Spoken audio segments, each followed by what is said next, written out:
Oke, terima kasih teman-teman atas kehadirannya pada siang hari ini. Mohon izin, saya akan memulai kegiatan pada hari ini. Assalamualaikum warahmatullahi wabarakatuh.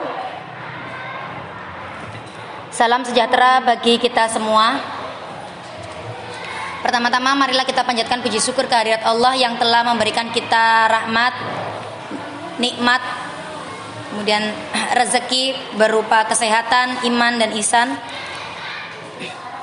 Yang kedua, salawat serta salam semoga senantiasa tercurah kepada junjungan kita Nabi besar Muhammad SAW, yang mana beliaulah yang menuntun kita, membawa kita ke jalan yang terang benderang seperti saat ini dan keluar dari zaman jahiliyah. Untuk menyingkat acara pada siang hari ini, izinkan saya share screen dan memperkenalkan diri saya terlebih dahulu.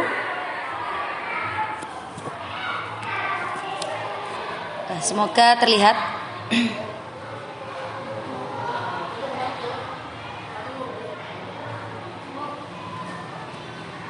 Sudah terlihat nggih?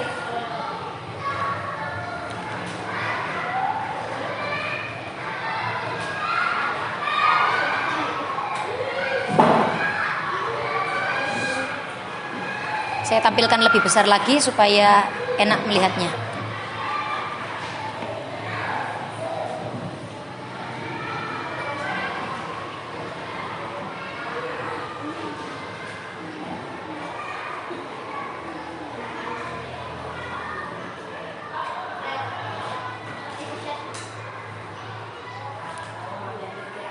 Oke.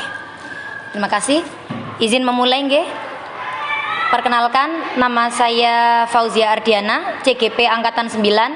Kali ini saya diberikan tugas untuk memenuhi tugas modul 1.4 pada kegiatan program Guru Penggerak Angkatan 9, yakni diseminasi disiplin positif. Oke.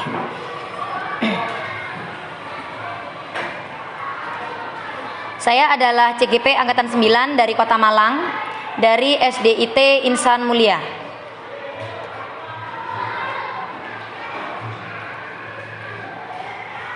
Oke, pertama-tama untuk merefresh otak kita nggih di cuaca yang panas ini. Kalau di Malang panas sekali.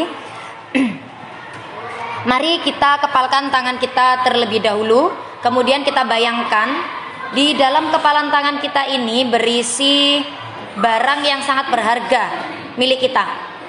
Kira-kira apakah Anda mau membukakan kepalan tangan ini untuk saya? Ada yang bisa memberikan komentarnya?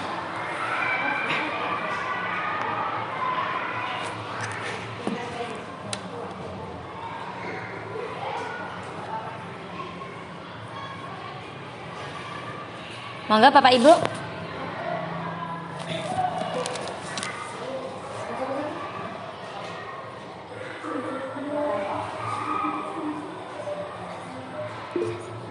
Oke, silakan Bu Yana.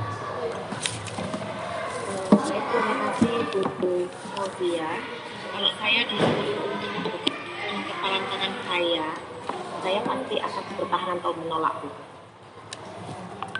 Saya akan mempertahankan apa yang ada dalam kepala tangan saya, begitu. Terima kasih Bu Yana. Jadi kita memiliki pilihan, apakah kita mau membuka atau tidak. Pilihan itu siapa yang memegang kendali diri kita sendiri. Apakah diri kita mau membukakan kepalan tangan kita ini atau berusaha untuk menolaknya, mempertahankan kepalan tangan ini supaya barang berharga di dalam kepalan tangan ini tidak terlihat oleh orang lain. Nah, apabila kita mempertahankan kepalan tangan kita, mungkin orang lain bisa saja memberikan menggoda kita untuk bisa membukanya, bisa membujuk kita, atau bahkan memaksa atau mengintimidasi. Nah, seberapa besar kontrol kita terhadap diri kita sendiri untuk membuka tangan kita ini? Nah, dari sinilah kita belajar yang namanya disiplin positif. Kita lanjutkan ke slide berikutnya. Nah, ini adalah sebuah ilusi di mana seringkali kita sebagai guru itu mempunyai miskonsepsi mengenai peranan kita. Contohnya saja, kita beranggapan bahwa guru atau kita bisa mengontrol murid kita. Namun kenyataannya tidak. Mereka, murid kita, punya kendali. Oleh karena itu ada murid yang kadang-kala melanggar aturan, begitu. Kemudian semua penguatan positif efektif dan bermanfaat. Ini menurut kita, tapi tidak selamanya bahwa penguatan positif itu efektif untuk membimbing anak-anak menuju karakternya yang lebih baik. Kemudian kritik membuat orang merasa bersalah, dapat menguatkan karakter. Apakah benar dengan kita memberikan kritik itu akan membuat orang merasa bersalah dan dapat menguatkan atau merubah karakternya yang buruk menjadi baik dan mempertebal karakter baiknya itu? Belum tentu. Bisa jadi juga bahwa kritikan ini akan menambah rasa rendah diri dalam diri anak, begitu. Kemudian yang terakhir adalah orang dewasa memiliki hak memaksa. Nah, ini yang seringkali saya lakukan, begitu. Saya lakukan bahwa kadang kita juga memaksa anak-anak untuk mentaati aturan yang ada. Misalkan anak-anak diminta untuk tertib sholat di masjid, datang sebelum iqomah dikumandangkan, begitu. Tapi kenyataannya ada anak yang lari atau bersembunyi di parkiran motor, begitu. Nah, ini karena kita orang dewasa menganggap bahwa kita tuh bisa memaksa anak-anak. Tapi ternyata tidak, anak-anak punya kontrol sendiri terhadap perilakunya. Anak-anak punya pilihan untuk tidak pergi ke masjid, begitu. Nah, bagaimana caranya kita mempertebal karakter baik dari anak-anak ini? Kita lanjutkan, G. Ini adalah teori stimulus respon dan teori kontrol. Saya ambil tabel ini dari sumber LMS dari program pendidikan guru penggerak, begitu. Nah, realitasnya kebutuhan kita itu sama. Nah, ini menurut stimulus respon. Tapi pada kenyataannya tidak. Kita memiliki kebutuhan yang berbeda-beda. Jadi setiap anak memiliki kebutuhan yang berbeda-beda. Ada 5 kebutuhan yang mestinya dipenuhi oleh seorang individu. Yakni yang pertama, kemampuan bertahan hidup. Meliputi itu makan, minum, kemudian mempertahankan dirinya, harga dirinya, begitu. Kemudian bertahan dari musuh. Nah, yang kedua adalah kebutuhan cinta dan kasih sayang, kemudian disayangi oleh orang lain. Yang ketiga adalah kebebasan, kesenangan, dan yang terakhir penguasaan. Apabila satu saja dari kebutuhan mereka yang tidak terpenuhi, maka mereka akan melakukan sebuah pemenuhan dengan mengorbankan kebutuhan lainnya atau disiplin positif lainnya. Contohnya, ketika anak-anak lapar, dalam kondisi yang lapar, dan aturan di sekolah kita tidak boleh jajan di jam pelajaran, maka mau tidak mau, karena kebutuhan mereka itu adalah bertahan hidup, mereka membutuhkan makan, mereka lapar, maka mereka akan pergi ke kantin atau ke business center untuk jajan, gitu. Nah, setiap anak itu punya kebutuhan yang sama, tapi pemenuhan kebutuhan setiap anak itu berbeda-beda. Ada yang terpenuhi kebutuhan bertahan hidup dan diterima, sedangkan yang lainnya sudah terpenuhi semua tapi tidak bisa merasa senang, begitu, karena tidak punya teman. Banyak sekali perbedaan-perbedaan ini. Nah, kita itu biasanya menganggap semua orang itu melihat hal yang sama, tapi kenyataannya tidak. Setiap orang itu punya gambaran yang berbeda-beda. Dan ketika kita mencoba mengubah orang agar berpandangan sama dengan kita, itu tidak bisa, karena mereka punya kontrol sendiri atas dirinya. Nah, kita hanya berusaha memahami pandangan orang lain tentang dunia. Semua perilaku memiliki tujuan. Orang lain bisa mengontrol kita, tapi sebenarnya enggak. Itu hanya perasaan kita saja. Orang lain tidak bisa mengontrol kita. Sama seperti ketika kita mengepalkan tangan kita tadi. Orang lain memang bisa saja memaksa kita, tapi kita kalau sebisa mungkin jika bisa mempertahankan kepalan tangan kita ini, maka bisa saja kita pertahankan ini. Ya. Karena yang memiliki kontrol diri kita sendiri itu adalah diri kita, bukan orang lain. Kemudian kita beranggapan bahwa orang lain bisa mengontrol kita, padahal tidak. Pemaksaan itu biasanya muncul ketika sudah dibujuk berkali-kali tapi tidak berhasil. Nah, kolaborasi dan konsensus itu yang bisa kita ambil. Nah, pada kenyataannya teori kontrol beranggapan bahwa kolaborasi dan konsensus ini menciptakan pilihan-pilihan baru.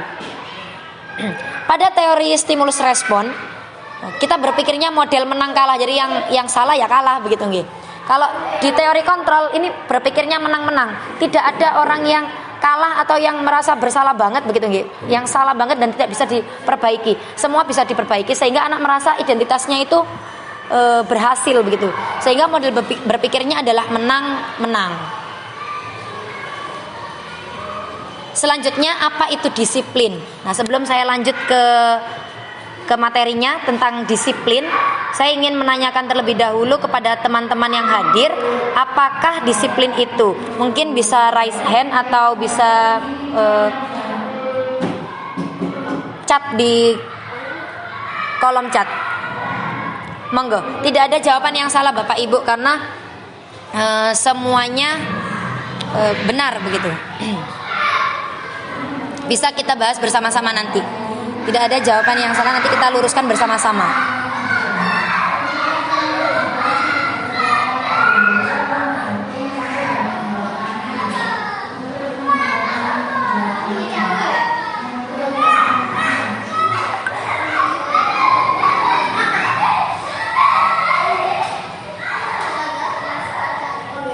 Oke, monggo Bapak Ibu. Oke, disiplin adalah kondisi yang tercipta dan terbentuk melalui suatu proses dari serangkaian perilaku yang sebentar, saya naikkan dulu.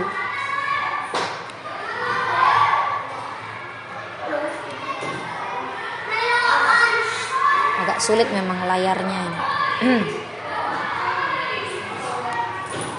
Yang mengatur mengenai kesetiaan, keteraturan, dan ketertiban.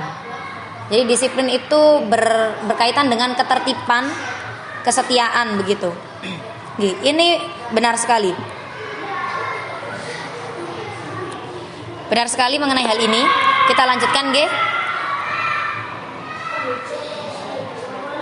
Nah, disiplin itu kaitan eratnya adalah dengan nilai-nilai kebajikan yang ada di masyarakat begitu. Nah, nilai-nilai kebajikan yang ada di masyarakat ini apa saja? Ada sikap disiplin, tanggung jawab, jujur, kemudian empati, simpati, percaya diri, dan lain-lain. Kemudian harapannya menurut Menteri Mas Nadiem Makarim bahwasanya tujuan dari pendidikan kita saat ini adalah mengembangkan karakter pada anak-anak menuju profil pelajar Pancasila. Nah, profil pelajar Pancasila itu apa saja? Yang pertama beriman, bertakwa kepada Tuhan Yang Maha Esa dan berakhlak mulia. Kemudian yang kedua berkebinekaan global. Kemudian gotong royong, kreatif, benaral kritis dan mandiri. Gotong royong di sini tidak hanya sekedar gotong royong membangun jembatan atau mungkin kerja bakti begitu nggih, tapi gotong royong di sini adalah kerjasama, kolaborasi antar siswa dalam menyelesaikan masalah atau memahami sebuah materi begitu.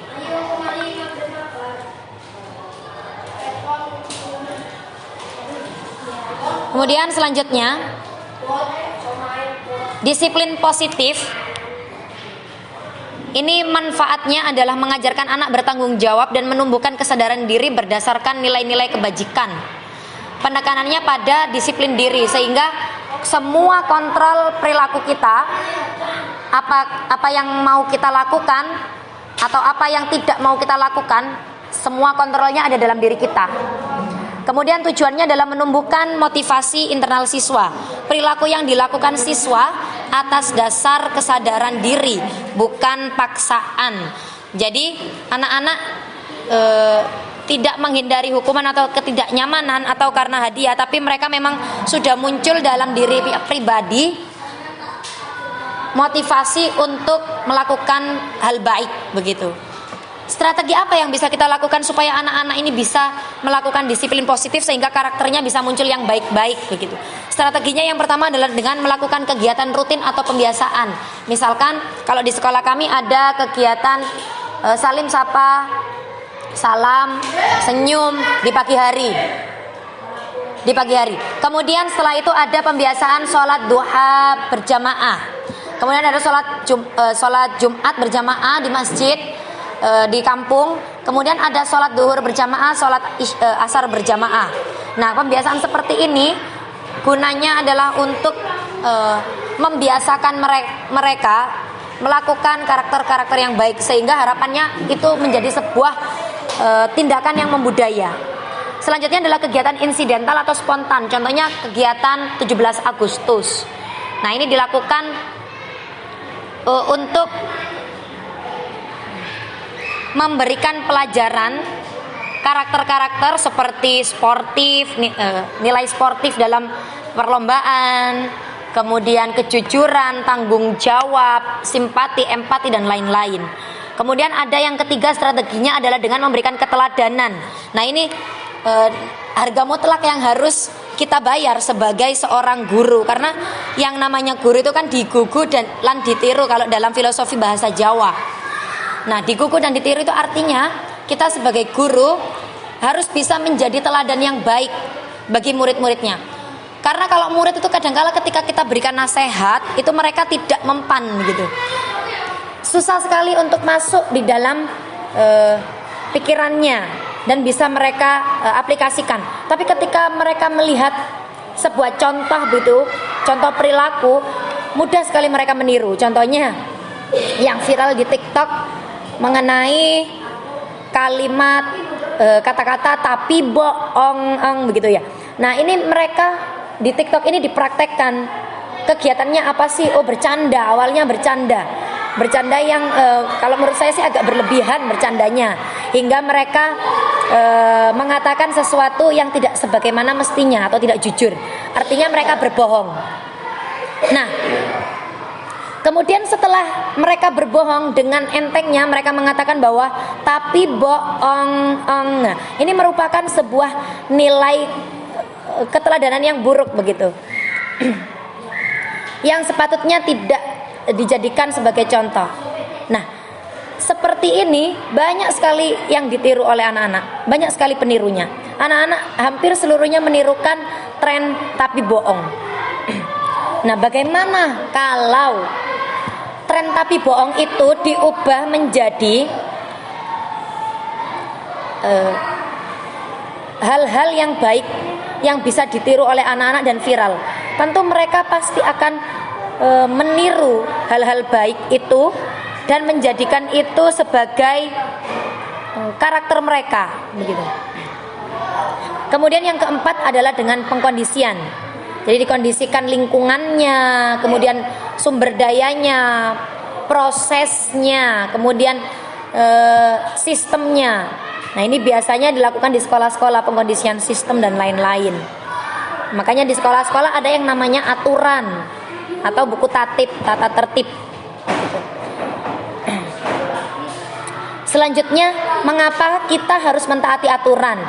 Saya ingin bertanya di grup ya, bisa dijawab lewat chat atau bisa juga dijawab melalui suara gitu.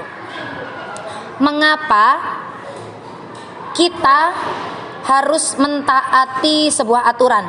Katakanlah kita berada di jalan. Mengapa kita harus mentaati aturan jalan?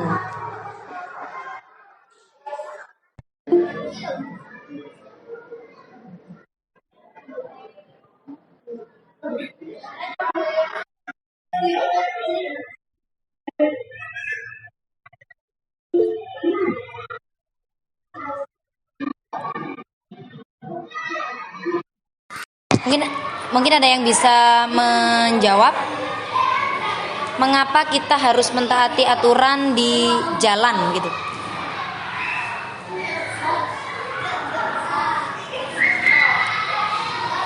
Bisa lewat chat. Oke. Tidak apa, saya tunggu.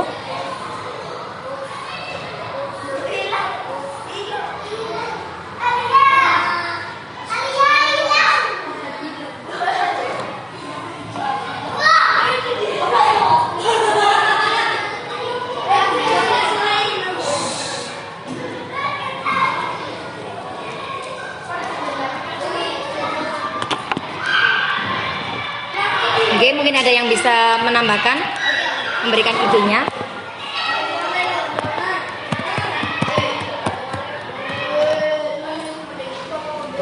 Oh, itu ada dari Bu Istiqomah, agar selamat berada di jalan. Oke, aturan dibuat itu untuk menciptakan sebuah keteraturan. Nah, tapi apakah setiap orang mau dengan kesadaran sendiri untuk mentaati aturan-aturan yang ada? Karena ternyata kontrol untuk berperilaku itu ada pada diri masing-masing individu. Masing-masing individu. Jadi mereka berhak punya kesempatan, punya pilihan, punya kesempatan atau pilihan untuk melakukan sesuatu yang mereka inginkan, bisa mentaati aturan atau tidak mentaati aturan. Lalu maunya kita dalam dunia pendidikan, sebagai seorang guru, maunya kita kan anak-anak mentaati aturan itu supaya mereka tercipta, berkembang karakter baiknya, begitu. Tapi apakah anak-anak mau mentaati aturan dengan kesadaran penuh?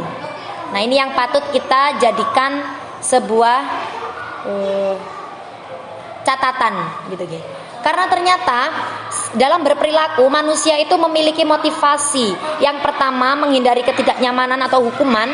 Yang kedua, mendapatkan imbalan atau penghargaan hadiah dari orang lain. Dan yang ketiga, menjadi orang yang mereka inginkan dan menghargai diri sendiri dengan nilai-nilai kebajikan yang mereka percayai. Nah, dari sini contoh katakanlah di jalan. Mereka di jalan itu mentaati aturan memakai helm, atau kalau dalam mengendarai mobil pakai safety belt gitu. Nah, ada tujuannya. Ada orang itu memakai safety belt atau helm agar dirinya terhindar dari tilang, begitu. Menghindari ketidaknyamanan atau hukuman agar tidak ditilang Pak polisi. Kemudian ada juga yang memakai helm dan safety belt untuk memang dengan keyakinan dirinya bahwa itu penting untuk mereka lakukan, dan nilai-nilai kebajikan itu yang mereka percayai, bahwasanya di jalan kalau kita tidak teratur itu akibatnya akan fatal, bisa mencederai diri sendiri dan orang lain. Nah, motivasi yang pertama dan yang kedua ini disebut sebagai motivasi eksternal atau yang datang dari luar. Nah, motivasi eksternal ini bahayanya ketika terus-menerus kita tanamkan kepada anak-anak. Artinya mereka mentaati aturan di sekolah karena merasa ingin menghindari hukuman, tidak mau dapat poin dari ustadzahnya atau dari gurunya. Maka ketika di luar sekolah mereka akan berbuat yang tidak baik atau melanggar aturan yang ada, gitu. Nah, yang terakhir adalah menjadi orang yang mereka inginkan dan menghargai diri sendiri dengan nilai kebajikan yang mereka percayai. Kalau mereka sudah tertanam dalam hatinya rasa tanggung jawab, disiplin, dan nilai-nilai kebajikan yang lain, menjaga kebersihan, percaya diri, jujur, gitu, itu sudah mereka yakini dalam dirinya sendiri, maka tidak perlu ada sebuah aturan yang mengikat. Mereka akan serta-merta dengan senang hati, karena itu mereka butuhkan, karena menurut mereka itu penting, maka mereka akan lakukan itu. Selanjutnya apa yang guru lakukan ketika ada murid yang melanggar aturan? Bisa di komentar kembali di kolom chatnya. Kira-kira apa yang guru lakukan ketika ada murid yang melanggar aturan?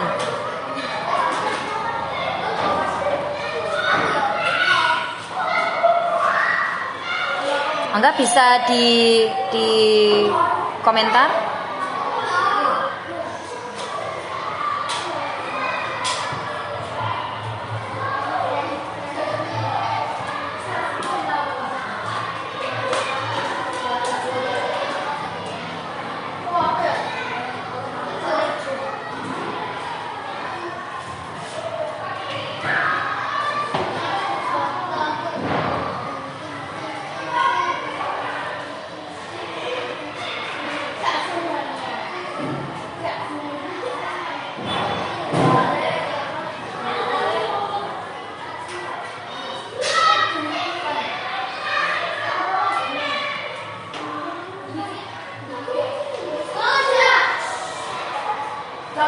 Monggo Bapak Ibu. Ini sepertinya cuacanya sangat panas hingga mengantuk gitu. Kira-kira apa yang guru lakukan ketika murid melanggar aturan? Monggo Bu Rati.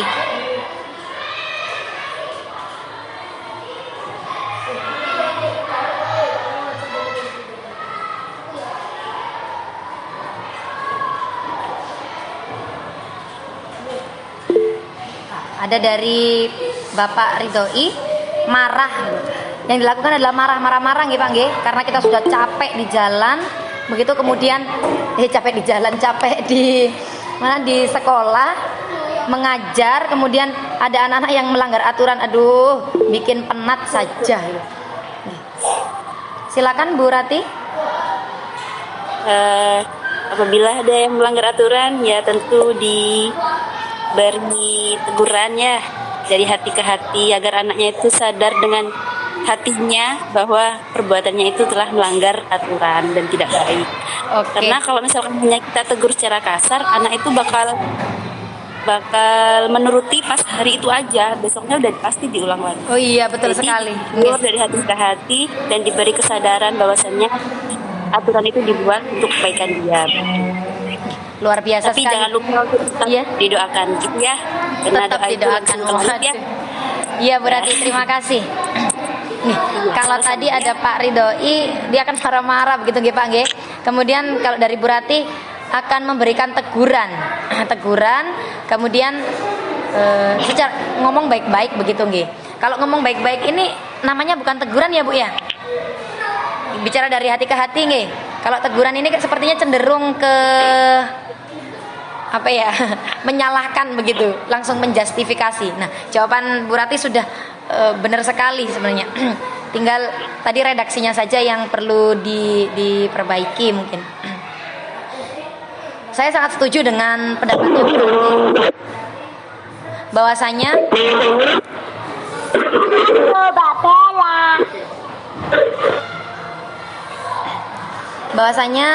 untuk apa namanya, mohon maaf, yang dilakukan guru ketika ada muridnya melanggar sebuah aturan itu bisa jadi kemungkinannya adalah memarah-marahi, kemudian memberikan hukuman. Itu yang paling cepat deh, reaksi yang paling cepat muncul, karena itu yang paling cepat, paling singkat yang bisa kita lakukan untuk mengatasi masalah menurut kita nih. Kemudian yang berikutnya adalah menanyakan baik-baik alasan dibalik peristiwa tersebut. Nah, ini kalau di sekolah kami sudah diberlakukan, hanya saja kami belum mengenali apa itu materi yang akan kita bahas selanjutnya, yakni segitiga restitusi. Oke. Selanjutnya kita ke posisi kontrol guru. Nah, posisi kontrol guru ini ada 5. Yang pertama sebagai penghukum, yakni menggunakan hukuman fisik maupun verbal. Kemudian senantiasa mengatakan bahwa sekolah ini memerlukan sistem atau alat yang dapat lebih menekan murid-murid lebih dalam lagi. Jadi harus ada sistem yang mengatur supaya anak-anak itu jalan sebagaimana mestinya, lurus begitu ke depan, karakternya jadi baik, harus ada aturan-aturan yang mengikat begitu. Kemudian yang kedua, pembuat rasa bersalah. Nah, ini guru akan bersuara lebih lembut, suaranya dipelankan, dikecilkan, kemudian sehingga anak-anak yang melakukan sebuah pelanggaran itu akan merasa bersalah. Kemudian guru biasanya menggunakan sebuah keheningan yang membuat orang lain merasa tidak nyaman, bersalah, atau rendah diri. Kemudian yang ketiga, posisi kontrol guru sebagai teman. Nah, di posisi ini guru tidak akan menyakiti muridnya, namun akan tetap berupaya mengontrol murid melalui persuasi. Posisi teman pada guru bisa saja negatif atau juga positif. Nah, kalau posisi teman pada guru ini adalah posisi yang biasanya anak-anak kalau berada pada posisi teman ini, kadangkala yang terjadi itu adalah muridnya ngelunjak begitu ya. Tidak tahu batasan mana sebagai guru, mana yang kita tempatkan sebagai teman. Nah, ini yang perlu kita waspadai pada posisi kontrol ini. Yang keempat adalah posisi pemantau atau di mana guru bertanggung jawab atas perilaku orang-orang yang kita awasi. Posisi pemantau ini berdasarkan pada peraturan-peraturan dan konsekuensi.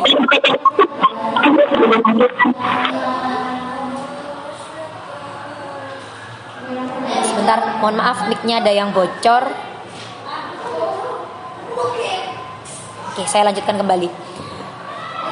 Jadi posisi pemantau ini mengedepankan adanya konsekuensi. Jadi kalau kita selama ini mengenal adanya kesepakatan kelas, nah ini bisa juga diposisikan kesepakatan kelas ini sebagai pada posisi kontrol guru, yakni pemantau. Guru memantau perilaku siswa.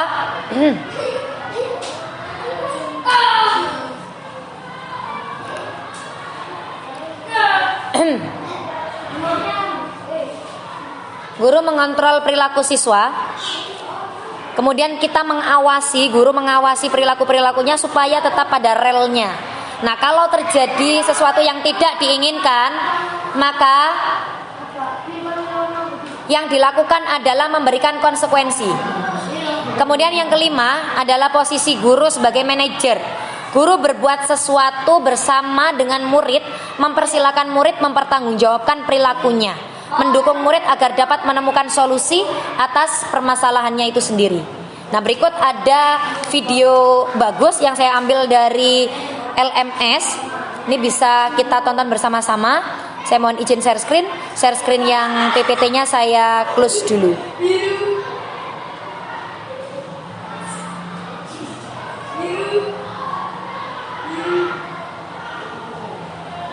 Bahagia ibu dan bapak guru hebat.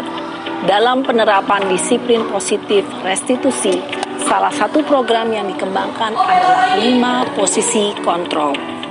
5 posisi kontrol dalam restitusi adalah proses perjalanan seorang pendidik agar dapat mengenali dirinya. Pada video kali ini, kita akan membahas tentang 5 posisi kontrol yang dikembangkan oleh Diane Gosson dan contoh penerapannya.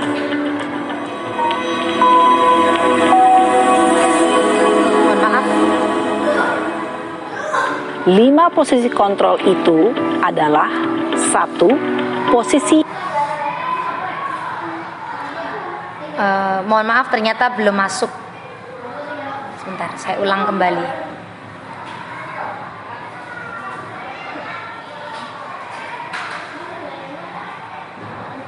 Mohon komentarnya di kolom chat apabila suara dari videonya belum terdengar.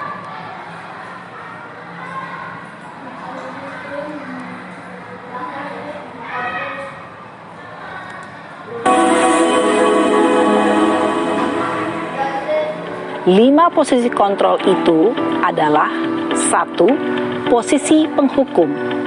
2. Posisi pembuat merasa bersalah. 3. Posisi teman. 4. Posisi pemantau atau monitor. Dan 5. Posisi manajer. Untuk lebih memahami kelima posisi tersebut, mari kita saksikan kasus Naren yang terlambat hadir 20 menit di sekolah dan melihat bagaimana kelima posisi kontrol dalam menghadapi masalah tersebut.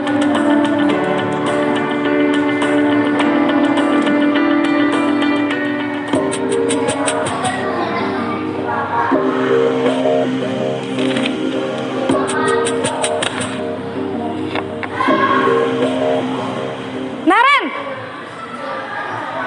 sini kamu. Selamat pagi, Bu. Selalu terlambat. Kamu deh, pasti terlambat. Maaf Bu, saya... Apa? Apa coba? Alasan kamu apa lagi? Kapan sih kamu tidak terlambat? Malas sekali ya kamu jadi anak. Saya... Dasar pemalas. Gak kapok-kapok sih kamu. Sudah berapa kali terlambat? Sana, kamu keliling lapangan basket 2 kali. Kenapa saya harus keliling lapangan basket, Bu? Kenapa? Kamu mau lawan ibu? Berani-beraninya jawab. Sudah terlambat, masih berani jawab pula. Sekarang, keliling lapangan basket 5 kali sekalian. Biar kapok. Cepat, pergi sana ke lapangan basket. Posisi penghukum biasanya berbicara dengan nada tinggi, menghardik, menunjuk-nunjuk, menyakiti, dan menyindir. Hukuman bisa berupa fisik maupun psikis. Ibu dan bapak guru hebat. Dampak yang terjadi pada murid ketika guru berada pada posisi penghukum adalah murid cenderung akan memberontak, bahkan menyimpan dendam.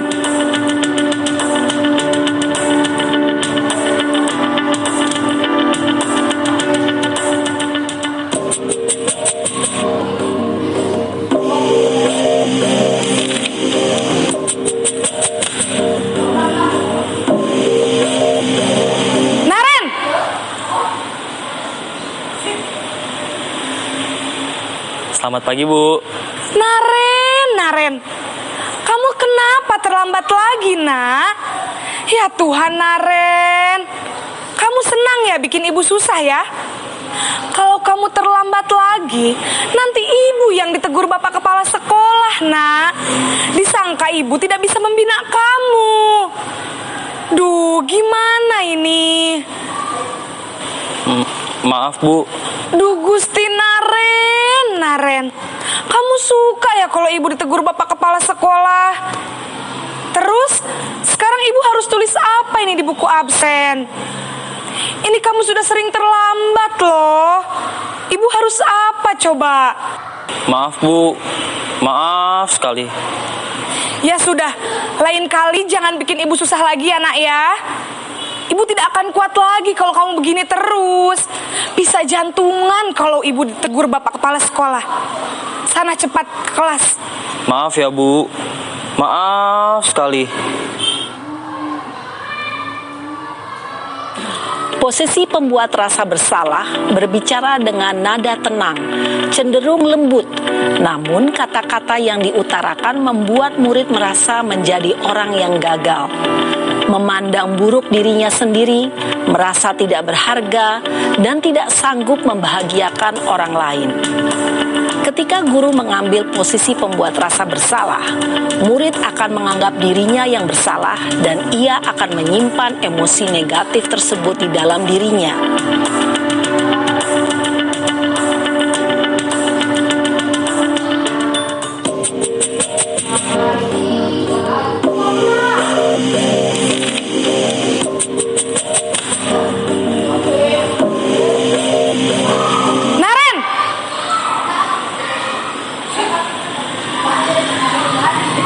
Selamat pagi, Bu. Wah, sudah jam berapa ini, nak? Terlambat lagi ya, sayang? Iya, Bu. Habis ibu saya lupa bangunkan saya, Bu. Kamu malah menyalahkan ibu kamu. Kamu bukannya anak yang larinya paling kencang. Kok terlambat sih? Iya, Bu. Saya memang terlambat bangun tadi. Jadi, biarpun saya lari kencang, tetap gak kekejar, Bu. Ya sudah sana. Nanti lain kali larinya lebih kenceng lagi ya. Biar gak terlambat lagi. Bikin seneng ibu. Demi ibu. Bisa kan? Bisa lah, Bu. Ya sudah sana masuk kelas. Ibu beresin urusan absen kamu. Kamu ini ada-ada saja. Dalam posisi teman, guru berbicara dengan nada suara ramah, akrab, cenderung bersenda gurau untuk menjaga suasana tetap santai. Murid akan merasa senang aman, dan akrab dengan guru. Identitas yang tercipta adalah identitas sukses atau berhasil. Namun, perlu diingat, karena ini masih dorongan eksternal, maka ada faktor ketergantungan dari murid kepada orang tertentu. Di sini, guru absennya, sehingga di lain waktu, murid bisa berperilaku baik, namun hanya kepada orang-orang tertentu saja.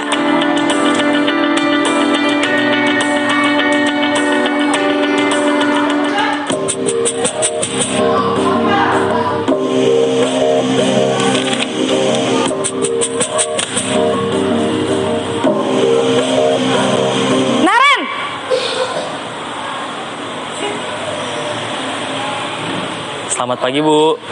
Naren, apa peraturan sekolah kita tentang jam berapa kita harus masuk sekolah, nak? Kita harus di sekolah jam 7, Bu. Iya, betul. Sekarang sudah jam 7.20. Naren sudah tahu konsekuensinya jika terlambat hadir. Paham, Bu. Saya harus tinggal kelas pas jam istirahat selama 20 menit. Iya, benar. Konsekuensinya demikian. Jadi nanti jam 9.30 pas istirahat, kamu harus tinggal di kelas, kerjakan tugas tambahan untuk ketertinggalan kamu, ya? Baik, Bu. Posisi pemantau mengandalkan penghitungan atau data untuk mengontrol murid. Guru mengarahkan murid berdasarkan peraturan dan konsekuensi. Seorang pemantau menunjukkan bahasa tubuh dan ekspresi wajah yang datar dan cenderung formal.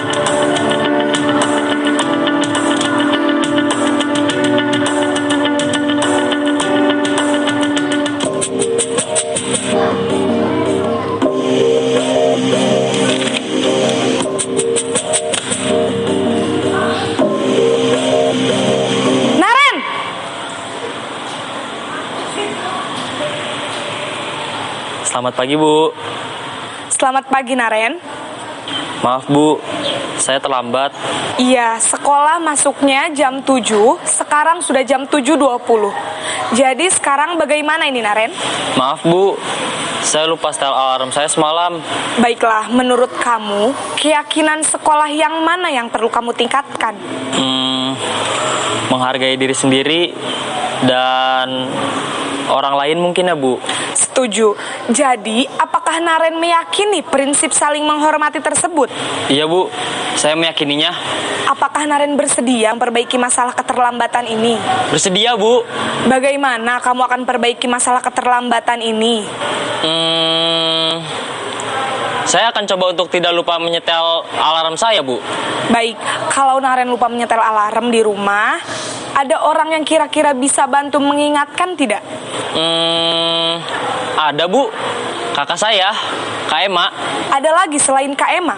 Selain Kak Ema, ada ibu saya. Baik, jadi yang mengingatkan Naren adalah Kak Ema dan ibu kamu, ya? Kira-kira akan mulai setel alarm kapan nih, Naren?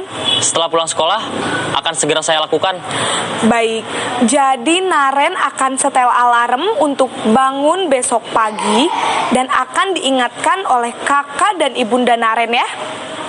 Ada lagi yang mungkin perlu dilakukan, Naren, agar tidak terlambat bangun lagi? Tidak ada, Bu. Baik, Naren. Terima kasih untuk kerjasama kamu. Sekarang kamu perlu kembali ke kelas untuk belajar. Baik, Bu. Terima kasih.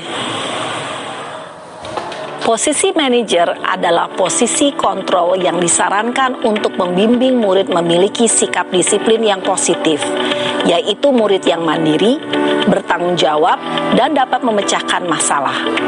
Tujuan dari posisi ini adalah agar murid dapat berefleksi atas tindakannya. Guru akan dengan tulus memberikan pertanyaan-pertanyaan bermakna, sehingga membuat murid dapat belajar dari kesalahannya dan mencari sebuah solusi untuk menyelesaikannya. Ibu dan bapak guru hebat, setelah mengamati adegan kelima posisi kontrol tadi, kira-kira posisi mana yang paling ideal? Posisi mana yang dapat menunjang motivasi intrinsik murid? Ya, tentu posisi manajer. Posisi ini memang posisi ideal yang ingin dituju setiap pendidik. Pada posisi inilah, guru dapat menerapkan disiplin positif yang berpihak pada murid, yang memerdekakan murid. Perjalanan seorang pendidik tentunya tidak mudah untuk sampai pada posisi seorang manajer. Namun, tujuan kita pasti, yaitu menciptakan murid-murid yang mandiri, merdeka, dan bertanggung jawab. Semoga penggambaran 5 posisi kontrol yang telah diperlihatkan ini dapat menjadi ajang refleksi bagi kita semua, agar dapat terus mengasah dan menerapkan disiplin positif yang memerdekakan murid. Mari terus berlatih dan bersemangat. Selamat menerapkan. Salam dan bahagia, Ibu.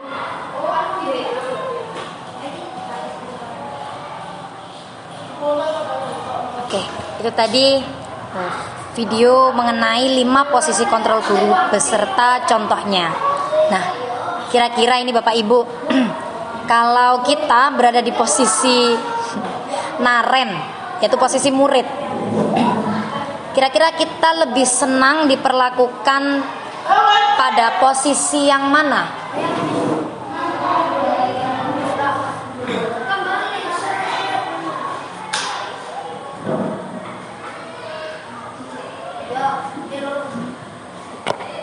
Bisa dijawab di kolom chat atau di komentar atau di raise hand boleh.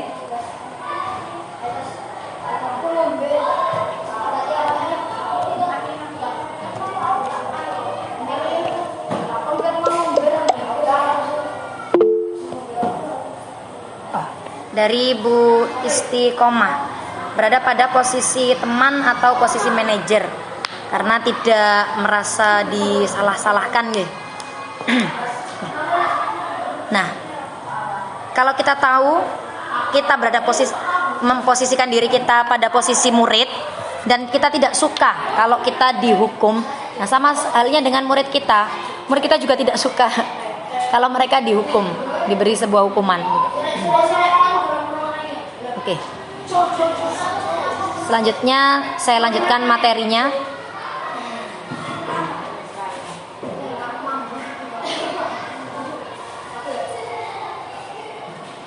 Oke. Nah, saya izin share screen kembali.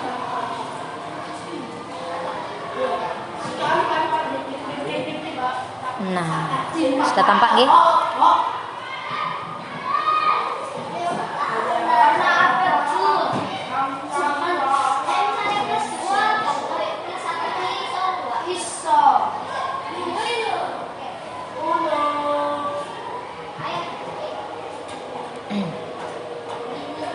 Nah, pada posisi manajer, guru memfasilitasi murid untuk menemukan solusi atas masalah yang dihadapi dan secara sadar mempertanggungjawabkan perilakunya dengan harapan terciptanya identitas berhasil pada murid.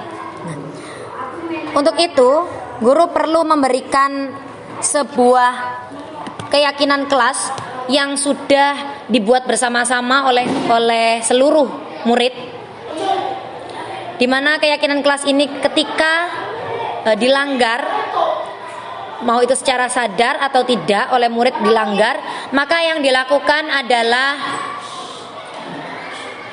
menggunakan tahapan segitiga restitusi untuk menyelesaikan masalah yang terjadi pada anak. Apa sih segitiga restitusi ini? Segitiga restitusi ini adalah sebuah tahapan yang mana awalnya guru menstabilkan identitas siswa, kemudian yang kedua memvalidasi tindakan yang salah, dan yang ketiga menanyakan keyakinan kelas atau keyakinan sekolahnya masing-masing.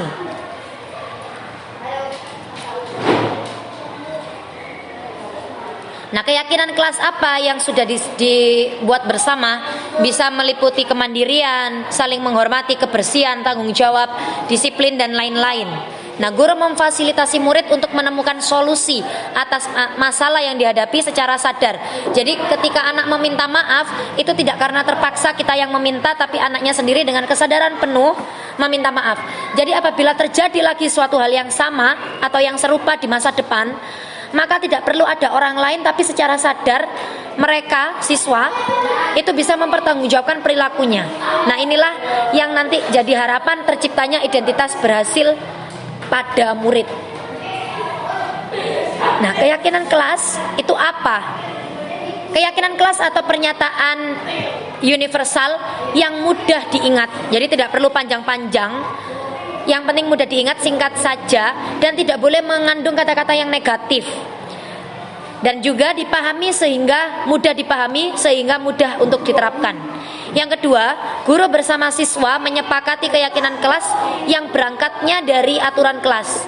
Jadi berangkat dari aturan kelas, kemudian kita jadikan sebuah keyakinan kelas.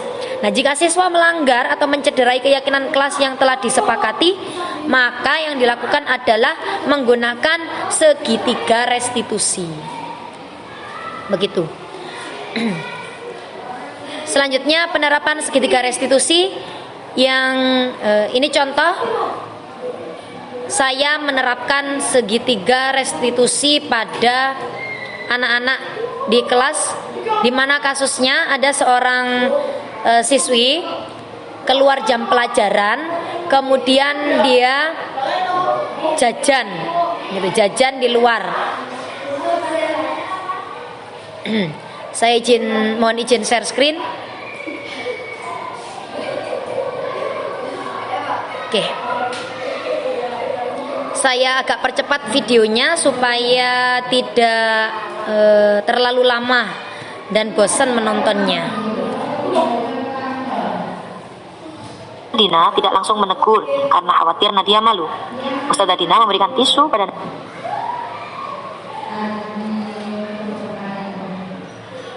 dengan memantik dengan pertanyaan. Berikut adalah praktik restitusi di sekolah. Kasus pertama, Nadia seorang siswa kelas 6 SD IT Insan Mulia. Saat jam pelajaran berlangsung, ia meminta izin ke belakang. Setelah beberapa lama, Nadia kembali ke kelas. Di pipinya ada bekas selai roti. Ustazah Dina tidak langsung menegur karena khawatir Nadia malu. Ustazah Dina memberikan tisu pada Nadia untuk mengelap selai roti di pipinya. Nadia tampak malu-malu. Di saat jam istirahat berlangsung, Nadia diminta menemui Ustazah Dina.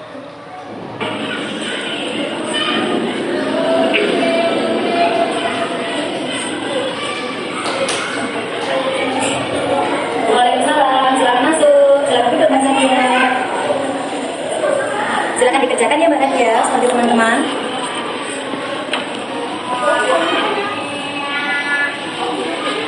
Mbak Nadia, ini untuk Mbak Nadia tisu. Untuk Mbak Nadia kotor, silakan dibersihkan.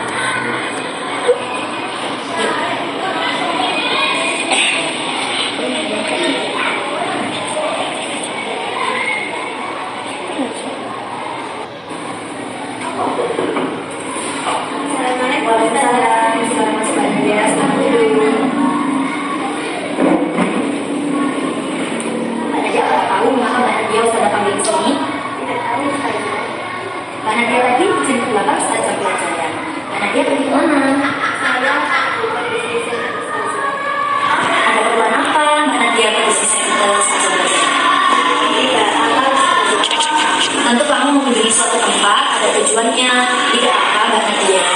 Soalnya kita kemana? Saya kembali sekali lagi saya berusaha makan. Pasti lapar ya? Apa saja Mbak Nadia membeli roti. Ustazah juga akan makan ketika Ustazah lapar. Makan itu adalah kebutuhan dasar manusia. Kita perlu tahu kapan waktu makan. Tadi Mbak Nadia ada sarapan? Masakan tidak.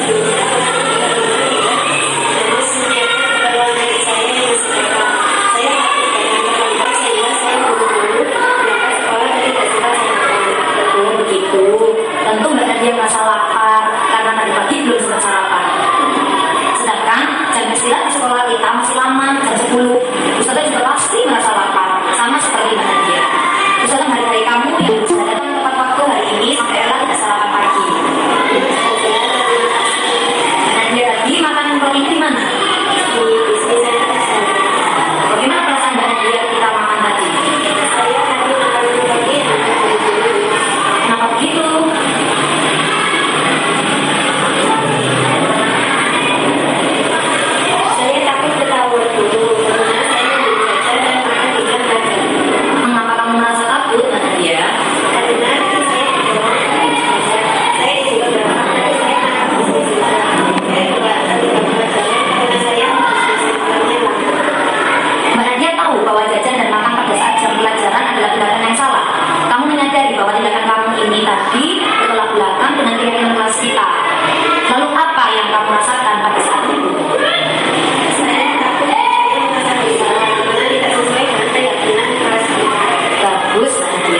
menyadari kesalahan adalah awal individu berubah menjadi lebih baik.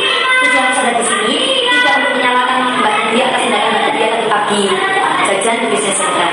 Usaha lebih fokus untuk mencari penyelesaian sama-sama, berpikir bersama-sama tentang apa yang bisa kita lakukan untuk memperbaiki situasi ini. Kamu melakukan itu ada alasannya kan? Iya, saya tahu. Sekarang mari kita bicara tentang keyakinan kelas dan keyakinan sekolah kita. Apa yang kita percaya? Yang mana yang kamu belum tunjukkan?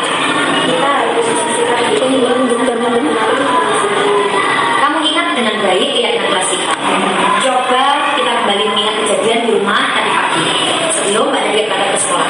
Aktivitas apa saja yang Mbak Nadia lakukan di pagi hari? Saya menyiapkan sekolah. Saya mandi dan menyiapkan sekolah. Sampai itu masakan. Apakah kamu tahu Bunda sedang sibuk menyiapkan makanan, namun nanti lewat?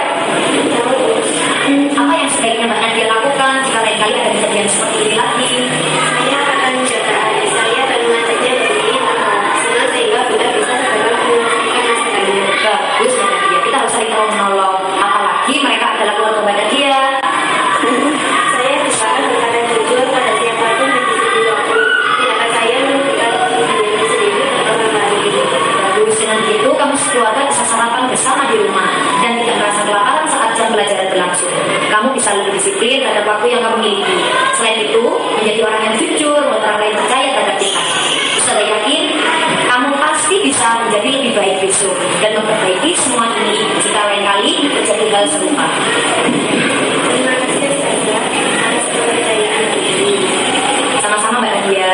Kalau gitu, Mbak Nadia boleh kembali ke kelasnya. Silakan. Kasus kedua, Karina. Oke.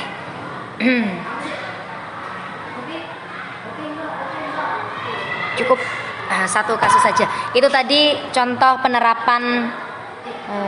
Kalau untuk kasusnya, ini kasusnya adalah sebuah skenario, skenario yang saya buat untuk menerapkan segitiga restitusi. Karena kebetulan akhir-akhir ini masih belum ada kejadian pelanggaran aturan sehingga anak-anak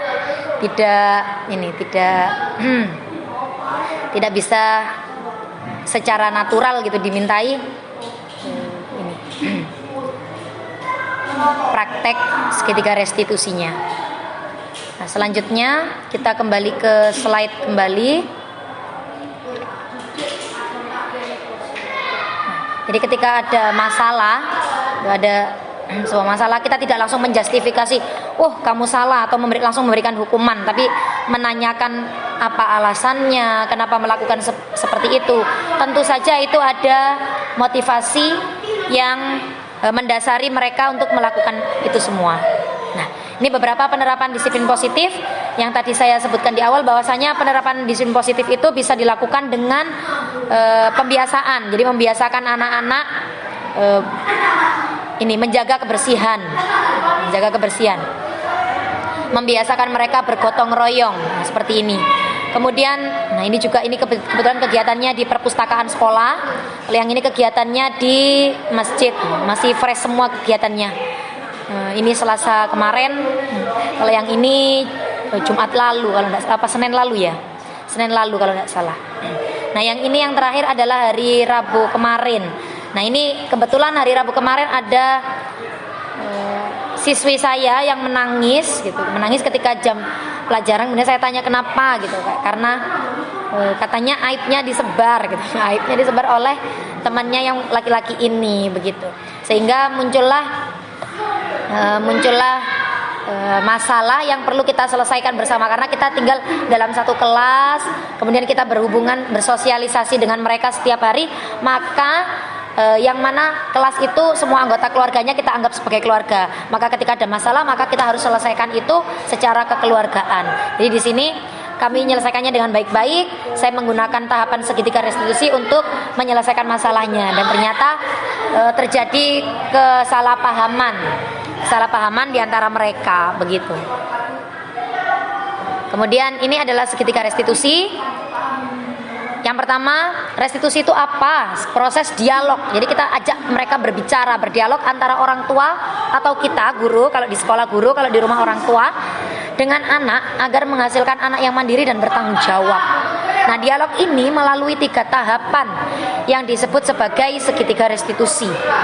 Nah, apa saja tahapannya? Ada menstabilkan identitas, kemudian validasi tindakan yang salah. Nah, ini validasi tindakan yang salah itu kita bisa mengatakan, oh iya, saya juga pernah melakukan kesalahan yang sama seperti kamu, tidak apa-apa. Tidak berarti kita melakukan sebuah kesalahan itu kita gagal gitu, tidak berarti seperti itu. Kamu tentu punya alasan mengapa melakukan itu. Mungkin ada cara yang lebih baik atau lebih efektif untuk mendapatkan apa yang kamu butuhkan sehingga tidak mencederai keyakinan kelas kita, begitu. Kemudian yang berikutnya adalah tahapan ketiga, keyakinan kelas apa yang sudah kita sepakati dan apa yang sudah kita langgar tadi. Nah, kamu ingin jadi orang seperti apa nantinya? Nah, karakter itu yang terus kita pertajam, kita asah sehingga anak-anak mengena keyakinan kelasnya itu tertancap dalam hatinya dan pikirannya. Nah, menurut filosofi Ki Hajar Dewantara, nah ini kita hubungkan dengan modul 1.1 bahwasanya tujuan pendidikan kita adalah menuntun anak untuk menebalkan garis samar-samar, karena pada dasarnya setiap anak lahir ke dunia ini menurut Ki Hajar Dewantara bukan seperti kertas putih, tapi seperti kertas putih yang sudah ada coretan-coretan tipis. Nah, samar-samar ini, coretan samar-samar atau tipis inilah yang tugas kita untuk menebalkan yang baik-baik sehingga dapat memperbaiki lakunya untuk menjadi manusia seutuhnya, begitu. Kemudian nilai guru penggerak yang perlu kita kedepankan untuk menciptakan disiplin positif dan penerapan segitiga restitusi tadi. Yang pertama adalah berpihak pada murid. Nah, ini semuanya kita berpihak pada murid, tidak menyalah-nyalahkan. Kemudian pembelajaran pun juga berfokus pada murid, reflektif, mandiri, kolaboratif, dan inovatif. Jadi kita menggandeng anak-anak untuk bersama-sama mencapai sebuah tujuan, itu kolaboratif. Kemudian peran kita sebagai guru penggerak adalah menjadi pemimpin pembelajaran, menjadi coach bagi guru lain, pendorong kolaborasi, mewujudkan kepemimpinan murid dan penggerak komunitas praktisi. Dan tujuannya atau goalnya adalah profil pelajar Pancasila seperti yang telah disampaikan oleh Mas Menteri Nadiem Makarim.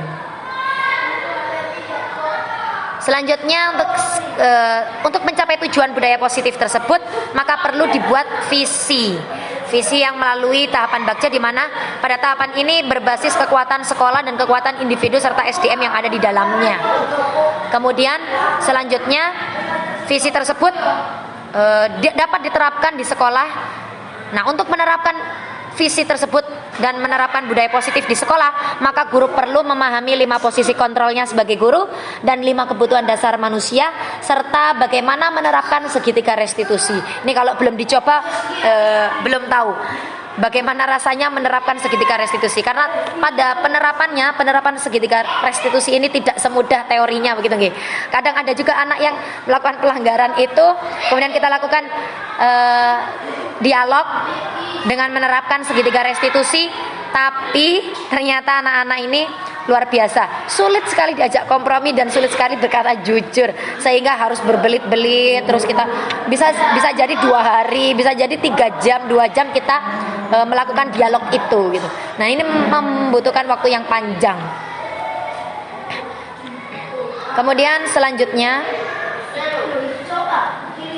nah, sebagai seorang guru, saya memiliki peran dan tanggung jawab untuk mewujudkan budaya positif di sekolah dalam rangka mewujudkan tujuan pendidikan menurut Ki Hajar Dewantara. Dengan apa? Dengan menerapkan konsep inti disiplin positif, motivasi perilaku manusia, posisi kontrol restitusi, keyakinan sekolah, dan segitiga restitusi dalam menyelesaikan masalah yang dihadapi. Begitu. Nah, yang pernah saya alami di sekolah, ini saya menangani kasus siswa yang terlambat datang ke sekolah. Ya, saya memposisikan diri saya sebagai manajer. Kemudian saya gunakan tahapan segitiga restitusi. Ternyata anak ini terlambat bukan karena si anak yang bangun kesiangan atau karena dia lama dalam melakukan persiapannya, tapi ternyata karena orang tua yang mengantarkannya ini ternyata beli kue dulu. Mengantarkan kue dulu ke warung, karena orang tuanya ini punya usaha membuat kue dan dititipkan ke warung-warung begitu. Nah, ini perlu ada kolaborasi, kerjasama, kemudian kita jalin komunikasi antara orang tua dan guru gitu. Nah, itu yang insya Allah sudah. Nah, ini tadi sudah ada penerapan budaya positifnya gitu tadi. Insya Allah sudah selesai. Itu materi dari saya. Mungkin ada yang ingin menanggapi atau yang ingin bertanya, monggo dipersilakan.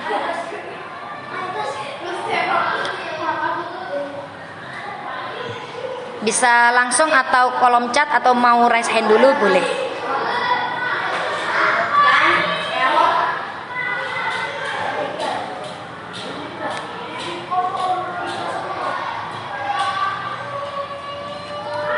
Monggo Bapak Ibu bertanya untuk mengkonfirmasi juga boleh.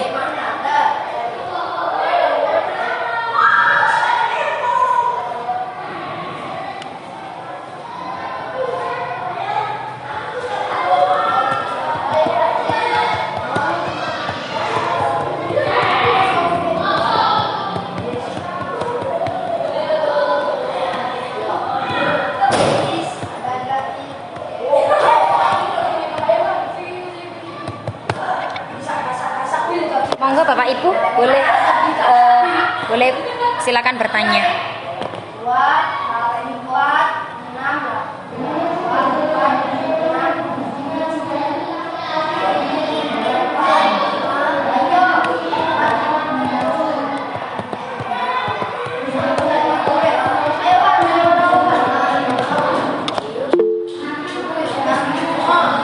Ada dari Ibu Isti lagi. Kalau terjadi murid yang terus-menerus melakukan kesalahan, bolehkah kita bolehkah kesalahan yang sama, bolehkah kita hukum? Boleh nggak ya? Nah, pada posisi manajer tadi, bahwasanya guru itu sebaiknya berada pada posisi manajer sehingga tercipta identitas berhasil. Nah, kalau kita memposisikan kembali ke penghukum, maka ini bisa jadi menyebabkan anak merasa rendah diri. Begitu Bu Isti. Bagaimana?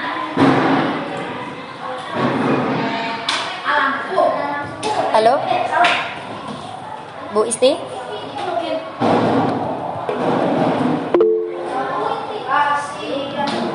Nggih. Jadi kesimpulannya tidak boleh nggih, tetap kita lakukan secara persuasif. Persuasif terus-menerus kita ajak mereka dialog sampai mereka menemukan meyakini keyakinan kelasnya. Begitu Ibu. Monggo yang lainnya, mungkin ada yang ingin bertanya.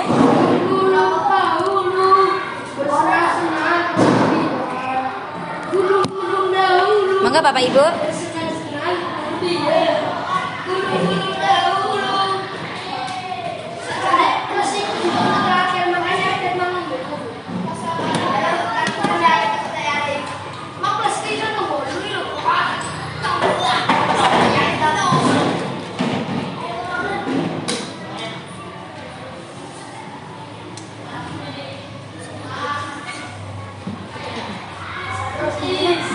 Sudah cukup nggih, insyaallah nggih. Monggo kalau misalkan ada yang ingin ditanyakan.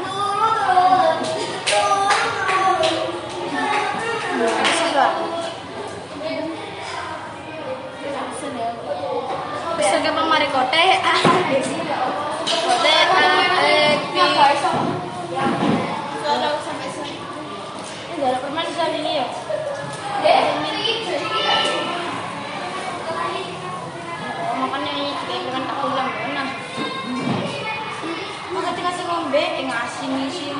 Ini Bapak Ibu sepertinya sedang berpikir.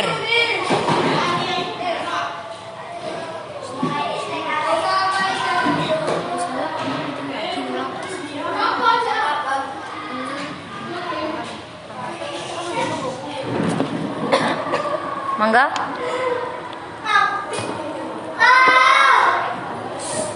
Atau sudah cukup jelas?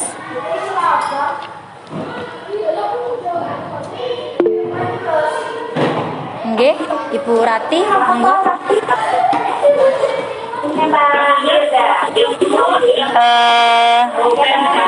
Bagaimana apabila saat siswa itu melanggar, kan kita tahu salah ini dia.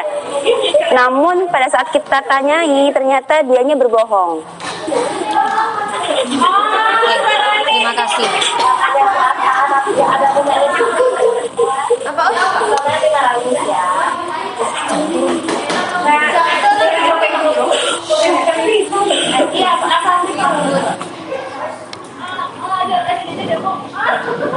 Oke, bagaimana jika mereka udah tahu salah tapi masih berkelit bohong lagi begitu nggih?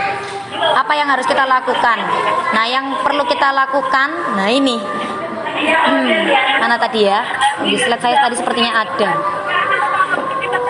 Jika itu terus-menerus terjadi, maka yang dilakukan itu ya terus-menerus kita lakukan segitiga restitusi ini sampai bosen begitu nih, sampai bosen.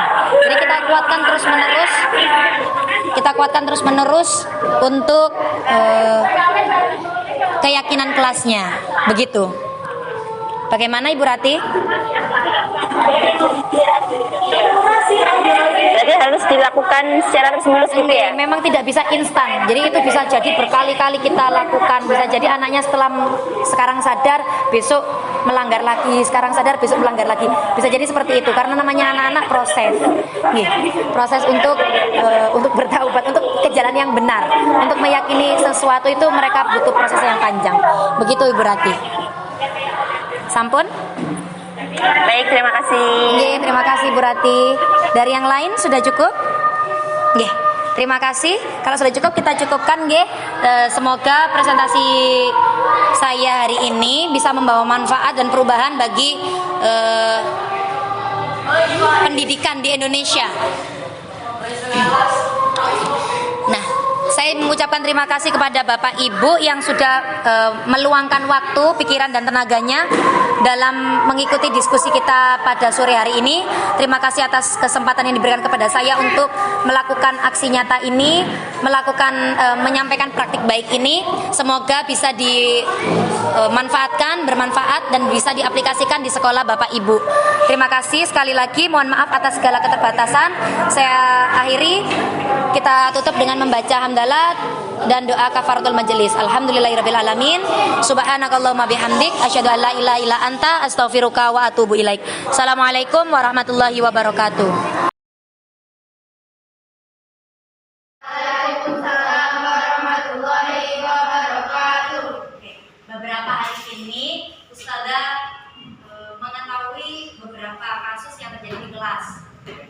Ada temannya yang kemarin salah paham, katanya menyebarkan aib. Kemudian kelas kita yang tampak kurang rapi dan kurang bersih, gitu ya. Kemudian ada juga temannya yang ngatain temannya yang lain. Ada anak yang mengatain temannya yang lain mengenai kekurangannya atau yang disebut membuli, gitu ya. Karena dilakukan terus menerus. Nah, Ustazah harap ini menjadikan kita berpikir solusi atas masalah-masalah yang terjadi di kelas kita. Nah, karena kita di kelas ini insya Allah akan bersama hingga nanti kita lulus dari kelas 6, maka kita anggap semua yang ada di kelas 6 ini adalah keluarga kita. Nah, dalam sebuah keluarga ini sepatutnya kita saling menghargai, saling menghormati, gitu kan ya. Kemudian rukun, maunya semuanya bahagia, tertib, nyaman, aman, haknya terpenuhi semua, begitu.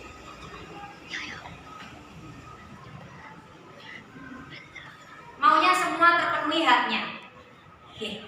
Nah, sekarang Ustazah akan tanyakan kepada kalian peraturan apa yang biasanya kalian merasa sulit untuk wujudkan, atau peraturan apa yang harus kalian patuhi untuk bisa melaksanakan pembelajaran dengan baik di sekolah ini. Peraturannya apa?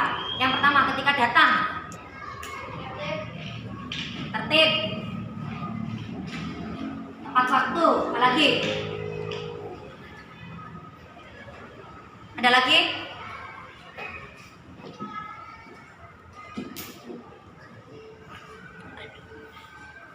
tidak boleh terlambat ya. Kemudian apa lagi?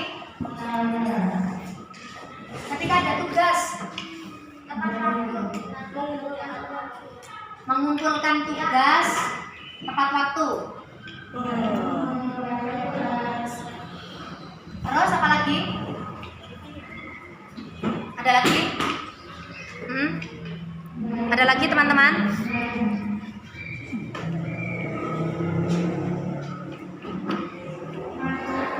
Ada lagi teman-teman? Selain ini?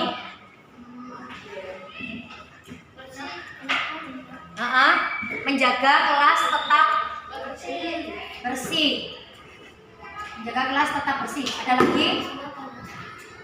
Tadi temannya yang merasa aibnya diumbar, kemudian merasa ada yang dikata-katain, bagaimana seharusnya kita bersikap itu terhadap teman kita? Aturan apa yang harus kita lakukan? Stop bullying. Stop bullying. Ada lagi? Ini yang jadi trending topik, bullying. Ada lagi? Tidak menyebar aib. Ada lagi? Ini aturan-aturan. Ada lagi yang perlu kita sepakati bersama di kelas kita? Saling memaafkan. Saling memaafkan. Oh, keren banget Mas Pratama, saling memaafkan. Hah? Kenapa Mas? Iya, nggak apa-apa. Nggak apa-apa, lebih kan? Nggak apa-apa. Ada lagi yang lain teman-teman? Dari yang perempuan? Punya ide?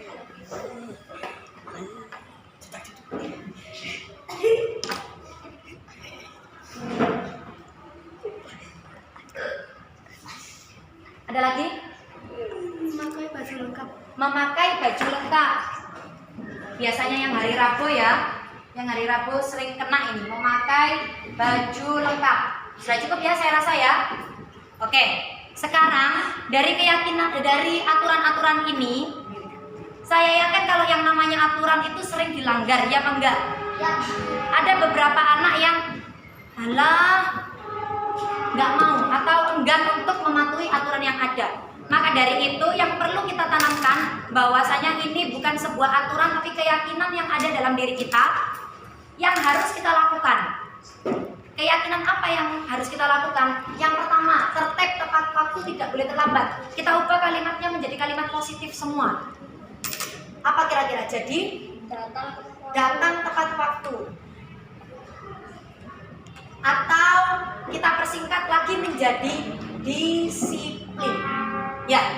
Kemudian yang kedua, mengumpulkan tugas tepat waktu. Disiplin juga ya.